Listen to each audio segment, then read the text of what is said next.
ಸ್ನೇಹ ಬೆಳೆಸಿ ನಿನ್ನವಳಂತೆ ನಟಿಸಿ ನೀನು ಕಟ್ಟಿರುವ ಸಂಪತ್ತಿನ ಅರಮನೆಯನ್ನು ನುಚ್ಚು ನೂರಾಗಿಸಲು ಬಂದಿರುವ ಛಲದೊಡ್ಡ ಛಲಾತ್ಕನೋ ಈ ಶಿಲ್ಪ. ತಂದೆ,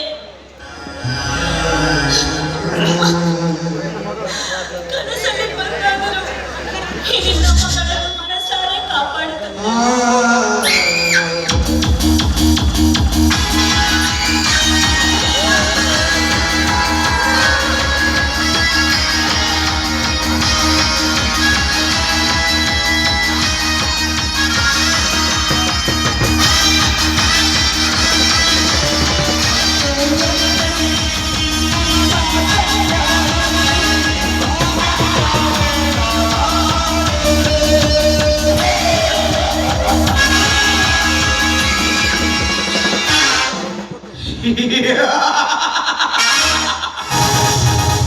ಸತ್ತು ಹೋದ ನಿನ್ನ ಹೆತ್ತಪ್ಪ ಕನಸಿನಲ್ಲಿ ಬಂದು ಕಾಪಾಡಲು ಸಾಧ್ಯವೇ?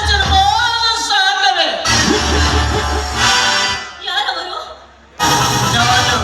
ನಾನು ಬೇರೆ ಯಾರಲ್ಲ, ಧನ್ರಾಜ್ ಸಾಹುಕಾರನ ಮೇನ್ ಮ್ಯಾನೇಜರ್ ವಿಕ್ರಾಂತ್. ಹೌದೇ? ಇಲ್ಲಿಗೆ ಬಂದ ಕಾರಣ? ಕಾರಣವಿಲ್ಲದ ವಿನಾಕಾರಣ ಆಗಮಿಸಲ್ಲ ವಿಕ್ರಾಂತ. ಬಂದು ಬಳಗ ರಕ್ತ ಸಂಬಂಧಿಕರನ್ನು ಕಳೆದುಕೊಂಡು ಅನಾಥವಾಗಿ ಅಲೆಯುವ ನಿನ್ನ ಬದುಕು ಬಂಗಾರಗೊಳಿಸಬೇಕೆಂದು ಬಂದ ಶಿಲ್ಪ. ನಿನ್ನ ಬದುಕು ಬಂಗಾರಗೊಳಿಸಬೇಕೆಂದು ಹುಚ್ಚು ಆವೇಶದಿಂದ ನನ್ನ ಬಾಳನ್ನು ಬಂಗಾರಗೊಳಿಸಿದೆಂದು ಬಂದಿರುವ ನೀನೊಬ್ಬ ಮೂರ್ಖ ಕಣ. ನಿನ್ನ ಬಣ್ಣದ ಮಾತಿಗೆ ಸೆಳೆತಕ್ಕೆ ಸಿಲುಕಿ ನನ್ನ ಶೀಲವನ್ನು ಕಳೆದುಕೊಳ್ಳಲು ನಾನು ಹೇಳಿ ಅಲ್ಲ ಕಣ ಈ ಶಿಲ್ಪ.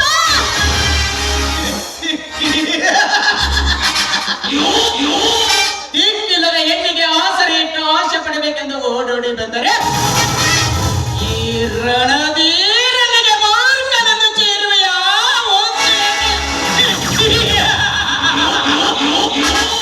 ಈ ವಿಕ್ರಾಂತನನ್ನು ನಿನ್ನ ಪತಿವೆಂದು ಸ್ವೀಕರಿಸು. ಅದನ್ನು ಬಿಟ್ಟು ಮತ್ತೊಬ್ಬನ ಮಡದಿಯಾದಿ ಎಂದರೆ ಅಂದೆ ನೀ ನನ್ನ ಕೈಯಲ್ಲಿ ರಂಡಿಯಾಗುವುದು ಖಂಡಿತ ಶಿಲ್ಪ. ರಂಡಿಯಾಗುವುದು ಖಂಡಿತ. ಹೆಣ್ಣನ್ನು ಮದುವೆ ಬಗ್ಗೆ ಹೇಳುವ ನೀನು ಗಂಡಸಲ್ಲ ಕಣ, ಗಂಡನಿಗೆ ಷಂಡ.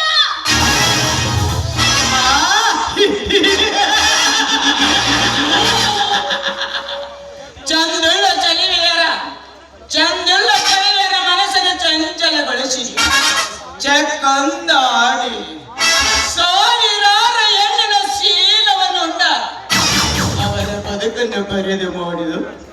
ಅವರ ಬದುಕನ್ನು ಬರೆದು ಮಾಡಿದ ಈ ಗಂಡುಗಲಿಯ ಕಿಂಕರನಿಗೆ ವಿಕ್ರಾಂತಿ ಅಂದಾಗ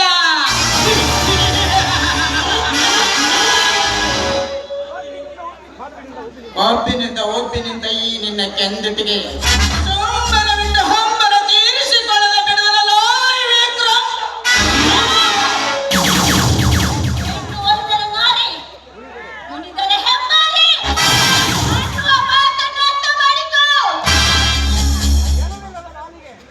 ಎಲ್ಲವಿಲ್ಲದ ನಾಲಿಗೆ ಬಾಯಿಗೆ ಬಂದಂತೆ ಮಾತಾಡಿದ್ರೆ ಚಂಡಿ ಚಾಮುಂಡಿಯಾಗಿ ನರೋಟ ಕಡಿದು ಹೋಗುವ ಅಚ್ಚರ.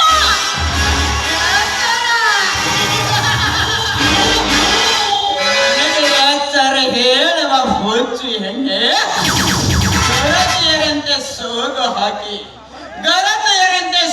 ಹಾಕಿ ಪರಪುರುಷನ ಜೊತೆ ಊರೆಲ್ಲ ಸುತ್ತಾಡಿ ಕಾಮತ್ರಸ್ಸ ತೀರಿಸಿಕೊಳ್ಳುವ ನಿನ್ನಂತ ಬಂಡಗೆಟ್ಟ ಹೆಣ್ಣಿನಿಂದ ನನಗೆ ಯಾಚಾರ.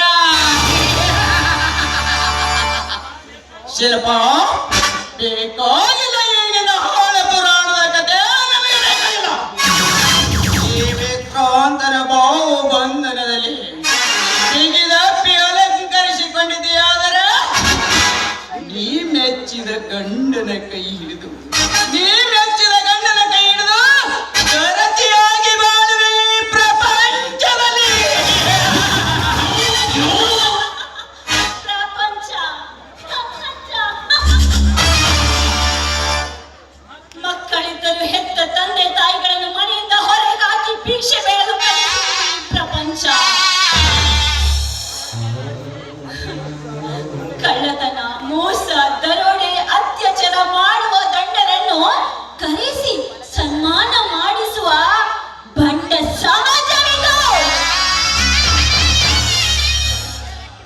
ಹೆತ್ತ ತಂದೆ ತಾಯಿಯರನ್ನು ಆಸ್ತಿಯ ಆಸೆಗಾಗಿ ಕೊಲೆ ಮಾಡಿ ಅಣ್ಣ ತಮ್ಮರ ಮಧ್ಯೆ ಗಲಾಟೆಯನ್ನು ತಂದಿರಿಸಿ ಕರುಣ ಬಳ್ಳಿಯನ್ನು ಕಡಿದು ಹಾಕುವ ಘಾತಕ ಸಮಾಜ ಇದು.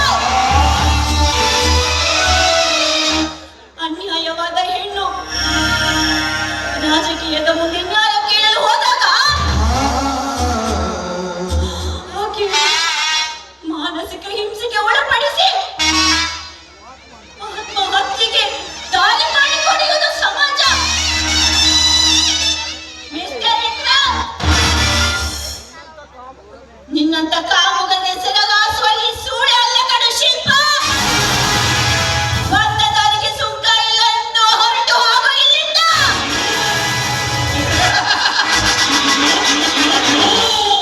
ಹೊರಟು ಹೋಗಲು ಬಂದಿಲ್ಲ ಶಿಲ್ಪ, ಹೋಗಲು ಬಂದಿಲ್ಲ. ನಿನ್ನ ಜೊತೆ ಕಪಟಿ ಆಟ ಆಡಬೇಕೆಂದು ತೊಡೆ ತಟ್ಟಿ ಮೈದಾನಕ್ಕೆ ಇಳಿದಿರಿ ಅಂದಾಗ ಕಾಮದಿಂದ ಉದ್ರೇಕಗೊಂಡ ಈ ನನ್ನ ತಂತಿನಿಂದ ಚಂದಿಟಿಗೆ ಮುದ್ರೆಯನ್ನು ಒತ್ತಿ ಈ ಅಕ್ಷರ ಸಹಿತ ಸೌಂದರ್ಯವನ್ನು ಸವಿದಾಗಲೇ ನನ್ನ ಮನಕ್ಕೆ ಶಾಂತಿ. ಬಾರಲೆ ಅಂದದ ಚಂದದ ಹೆಣ್ಣೆ, ಬಿಚ್ಚಿ ತೋರಿಸಿ ನಿನ್ನ ಅಂಗಾಂಗದ ಶರೀರವನ್ನು ಕೊಚ್ಚಿ ತಿನ್ನಲು ಬಂದಿದ್ದಾನೆ ನಿನ್ನ ಶೀಲ ಎಂಬ ಬಡಿಕೆಯನ್ನು.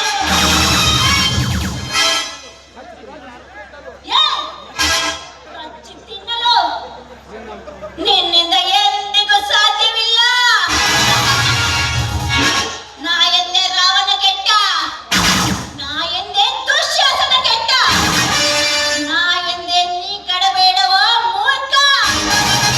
ಮೊದಲು ಮನುಷ್ಯನಾಗಿ ಬಾಳನ್ನು ತಿಳಿದುಕೋ.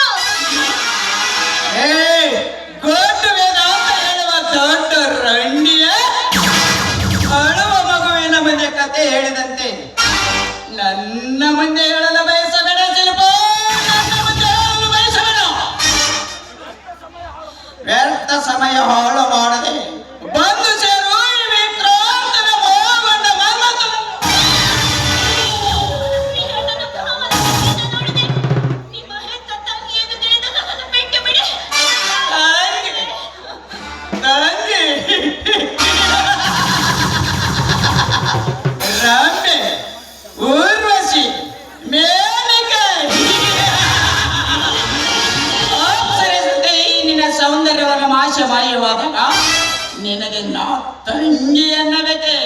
ಅದೆಂದಿಗೂ ಸಾಧ್ಯವಿಲ್ಲ ಶಿಲ್ಪ, ಅದೆಂದಿಗೂ ಸಾಧ್ಯವಿಲ್ಲ. ಕೋಪದಿಂದ ಕೊಬ್ಬಿನಿಂದ ಉಬ್ಬಿ ನಿಂತಿರುವ ಈ ವಿಕ್ರಾಂತನಿಗೆ ನೀನ್ಯಾವ ತಂಗಿ ಶಿಲ್ಪ, ನೀನ್ಯಾವ ತಂಗಿ?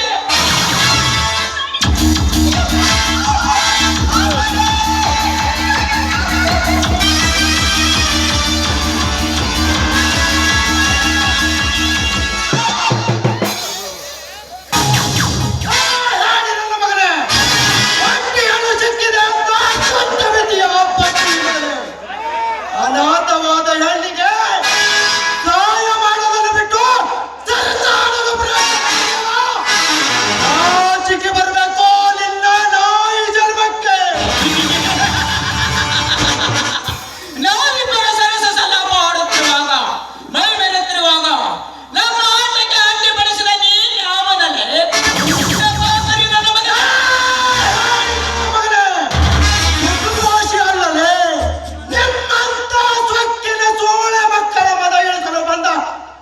ನಿಮ್ಮ ಪಾಲಿನೆಯ ಮಗ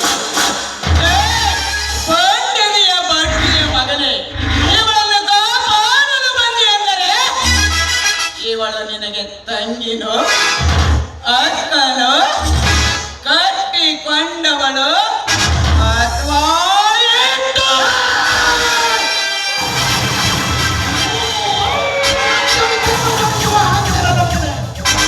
ಇನ್ನೊಂದು ಸಲ ನಿನ್ನ ಬಾಯಿಂದ ಇಂಥ ಶಬ್ದ ಹೊರಬಂದ್ರೆ ರೊಟ್ಟ ಕಳೆದು ಬಿಡುವೆ ಮಗನೇ. ಎಚ್ಚರದಿಂದ ಮಾತನಾಡೋ ಪದ್ಮಾಸು ನನ್ನ ಮಗನೇ.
ಯಾರಮ್ಮ ನೀನು? ಒಬ್ಬವಳೆ ಇಲ್ಲಿಗೆ ಬಂದ ಕಾರಣ? ಏನು ಹೇಳಲಿ ನನ್ನ ಅಸಹಾಯಕ ಪರಿಸ್ಥಿತಿ ಅಲ್ಲ. 3 ವರ್ಷಗಳ ಹಿಂದೆ ಆಸ್ತಿಗಾಗಿ ನನ್ನ ತಂದೆ ತಾಯಿಯನ್ನು ಕೊಲೆಗೈದರು. ಕಾಲೇಜಿಗೆ ಹೋಗುತ್ತಿರುವಾಗ ಪ್ರೀತಿಯ ನೆಪದಲ್ಲಿ ನನ್ನನ್ನು ಪ್ರೀತಿಯ ಬಲೆಗೆ ಬೀಸಿ ನನ್ನ ಕಾಮ ತೃಪ್ತಿಯನ್ನು ತೀರಿಸಿಕೊಂಡು ಅರ್ಧ ದಾರಿಯಲ್ಲಿ ನನ್ನ ಕೈ ಬಿಟ್ಟು ಹೋದ. ಅವನನ್ನೇ ಹುಡುಕುತ್ತಾ ಬಂದಿರುವ ನನಗೆ ಈ ಘಟನೆ ಆಯಿತು. ಅಷ್ಟೇ ನೀವು ಬಂದು ನನ್ನ ಶೀಲವನ್ನು ಕಾಪಾಡಿದಿರಿ. ನಿಮಗೆ ಧನ್ಯವಾದಗಳು. ಅನ್ಯಾಯ ಧರ್ಮ ಅತ್ಯಾಚಾರಿಗಳೇ ಕಡಿವಾಣ ಹಾಕಿ ಮಹಿಳೆಯರ ಮಾನ ಪ್ರಾಣ ಕಾಪಾಡುವುದು ಪ್ರತಿಯೊಬ್ಬ ಭಾರತೀಯರ ಕರ್ತವ್ಯ. ಅದುವೇ ನಿಜವಾದ ಗಂಡಸರು. ನಾವಿನ್ನ ಮನೆಗೆ ಹೋಗುವರು. ನಾನು ಹಿಂದೆ ಮಾಡಿದ ತಪ್ಪನ್ನು ಮನ್ನಿಸಿ ನೀವೇ ನನ್ನ ಪತಿಯಾಗಬೇಕೆಂದು ನಿಮ್ಮ ಕಾಲು ಹಿಡಿದು ಬೇಡಿಕೊಳ್ಳುವೆ.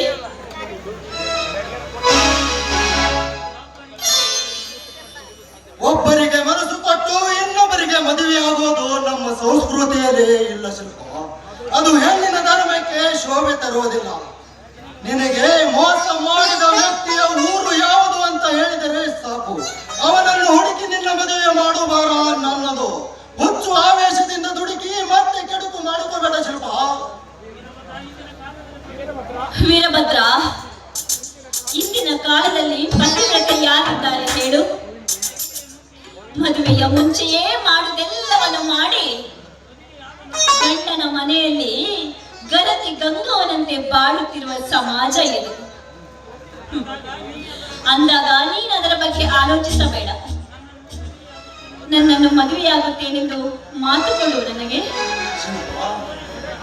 ತೊಡೆ ತೋರಿಸುವ ಹಾಗೆ ತುಂಡು ಬಟ್ಟೆ ತೊಟ್ಟು ಗಂಡಸರ ಕಂಡ ಕೂಡಲೇ ವಾರಿ ನೋಟ ಬೀರಿ ಕಣ್ಣ ಸೊನ್ನೆ ಮಾಡಿ ಮೊಬೈಲ್ ನಂಬರ್ ಕೊಟ್ಟು ಬ್ಯಾಗ್ ಹಾಕಿ ಸಿಟಿ ಸುತ್ತಿ ಬರುವ ನಿಮ್ಮಂತ ಹೆಣ್ಣು ಮಕ್ಕಳಿಂದಲೇ ನಮ್ಮ ಸಂಸ್ಕೃತಿ ಮಣ್ಣ ಪಾಲಾಗಿದೆ ಶಿಲ್ಪ.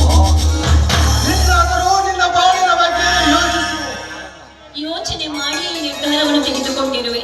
ಮೋಸ ಮಾಡಿದವನು ನನಗೆ ಮುಂದೆ ಸಿಗುತ್ತಾನೋ ಇಲ್ಲವೋ ನನಗೆ ಗೊತ್ತಿಲ್ಲ. ಆದರೆ ನೀನು ನನ್ನನ್ನು ನಿನ್ನ ಸತಿಯನ್ನಾಗಿ ಒಪ್ಪಿಕೊಂಡರೆ ಅಷ್ಟೇ ಸಾಕು. ಸತಿ ಎಂದು ಸ್ವೀಕರಿಸಿ ಸರಸಾಡುವ ಮೂರ್ಖ ನಾನಲ್ಲ ಶಿಲ್ಪ. ನಿನಗೆ ಮೋಸ ಮಾಡಿದ ವ್ಯಕ್ತಿಯ ಊರು ಯಾವುದು ಅಂತ ಹೇಳಿದರೆ ಸಾಕು, ಅವನನ್ನು ಹುಡುಕಿ ನಾನು ನಿನ್ನ ಮದುವೆ ಮಾಡಿದ್ದೀನಿ. ಅಂತದ ಅಪ್ಸರೆ ರಮ್ಯ ಅಂತಿರುವ ಈ ಗೊಂಬೆ ನಿನ್ನ ಇಲ್ಲಿ ಬಂದು ಕಾಮಿನಿಯಂತೆ ನಿಂತರೂ ನಿನ್ನ ಮನಸ್ಸು ಚಂಚಲವಾಗಲಿಲ್ಲವೇ ವೀರಭದ್ರ? ನನಗೆ ಮೋಸ ಮಾಡಿದವನು ಊರು ಶೃಂಗಾರದ ಅರಮನೆಗೆ ಬಂಗಾರದ ಒಡತಿ ಅನ್ನುವ ನಾಟಕ ರಚಿಸಿದ ಕವಿಗಳ ಊರಾದ ನಾಗೂರು. ನಾಗೂರ? ಅದು ನನ್ನ ಊರ. ಅಲ್ಲಿ ಯಾರ ಮನೆ? ಯಾರ ಮನೆ ಎಂದು ತಿಳಿದುಕೊಂಡು ನನಗೇನಾಗಬೇಕಾಗಿದೆ? ನಾನು ಪರಿಪರಿಯಾಗಿ ನನ್ನ ಮದುವೆಯಾಗುವೆಂದು ಕೇಳಿಕೊಂಡರೂ ನನ್ನನ್ನು ತಿರಸ್ಕರಿಸಿ ಅವಮಾನಿಸಿದೆಯಲ್ಲ, ನಿನ್ನ ಸೇಡು ತೀರಿಸಿಕೊಳ್ಳದೆ ನಾನು ಬಿಡಲಾರೆ. ಆದರೂ ವೀರಭದ್ರ, ಕೊನೆಯದಾಗಿ ಒಂದು ಮಾತನ್ನು ಕೇಳ್ತಾ ಇದ್ದೇನೆ. ನನ್ನ ಆಸೆನಾದರೂ ಈಡೇರಿಸುವೆಯಾ? ಮದುವೆ ಎಂಬ ಮಾತನ್ನು ಬಿಟ್ಟು 100 ಮಾತು ಕೇಳು ಶಿಲ್ಪ. ಮಾತು ತಪ್ಪಿದರೆ? ಒಟ್ಟ ಮಾತು ಯಾವತ್ತು ತಪ್ಪುವನಲ್ಲ ಶಿಲ್ಪ. ಈ ವೀರಭದ್ರ, ಯಾರು ನಿನ್ನ ಆಸೆ ಯಾವುದು ಅಂತ? ನನ್ನ ಜೊತೆ ಹಾಡಿ ಕುಣಿದಾಡಬೇಕು. ಇವಳಿಂದ ಪಾರಾಗಬೇಕಾದರೆ ಹಾಡಿ ಕುಣಿಯದೆ ಶಿಲ್ಪ. ನಿನ್ನ ಆಸೆಯನ್ನು ಬೇಗನೆ ಈಡೇರಿಸಿಕೋ. ಮತ್ತೊಮ್ಮೆ ಒತ್ತಾಯಿಸಬೇಡ. ಹಾಗೆಯೇ ಆಗಲಿ.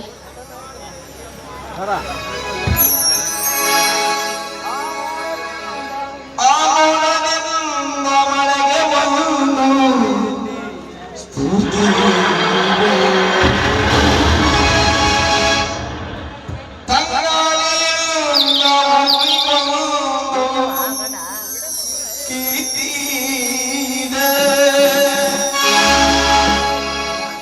ನನ್ನ ಹೃದಯದ ಹೃದಯದಲ್ಲಿ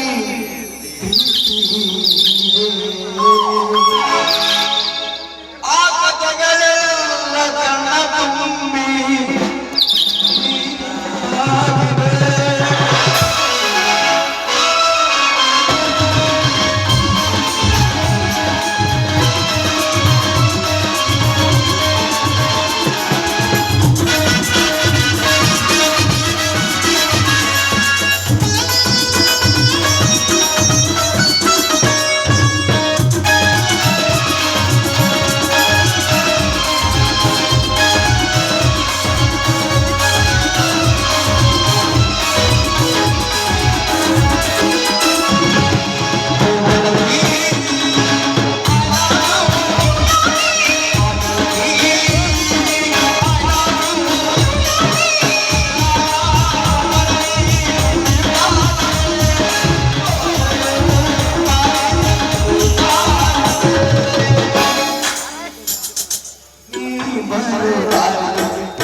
ಅಂತನಿಗೆ ನೋಡಿ ಆ ಸೂರ್ಯ ಚಿಂತನೆ ಕೂಡ ನಿಜವಾಗ್ಲೂ ಸ್ವಲ್ಪ ಹತ್ರ ಬರ್ತದೆ ಪ್ಲೀಸ್.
ಹಾಗಾಗಿ ಯಾವತ್ತೂ ಹೀಗೆ ಜಿದು ಜಿದುಗೋ ಜೇನ